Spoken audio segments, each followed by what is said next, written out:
Mambo vipi guys? Naamini unaweza ukawa wewe ni mmoja wapo pia watu ambao wanajiuliza unaweza vipi kutengeneza pesa kwa kununua na kuuza hisa. Sasa njia zipo mbili.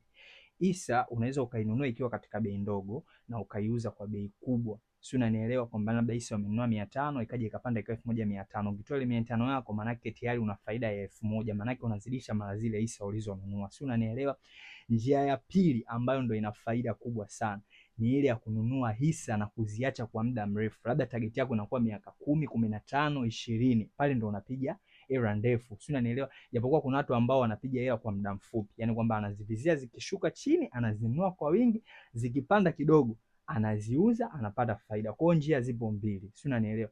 Kuna njia ya kupata hela kwa muda mfupi kwamba unanunua hisa kipindi zimeshuka nyingi kwa muda mfupi. Baada ya muda mfupi zikipanda unaziuza.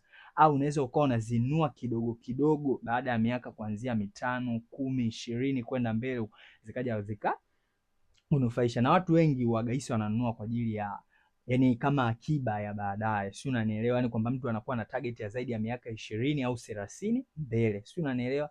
So mimi nikushauri tu kijana, make sure unawekeza. Uwekezaji ndio kila kitu.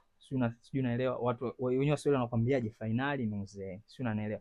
Kwa make sure una invest ukiwa kama kijana, kwa sababu ukiwa kijana una nguvu ya kutafuta na kulikava hata matatizo madogo madogo. Yani hela unayoipata sasa hivi invest nyingi kushinda unayoitumia. Si unanielewa?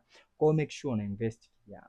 Hivyo ni kwa masomo zaidi kuhusiana na masuala ya uwekezaji unaweza ukaniDM tukapeana madarasa nikukupa maelekezo 1 2 3 inakuwaje. Make sure umenifollow kwa ajili ya video nyingine kama hizo. Asanteni sana guys.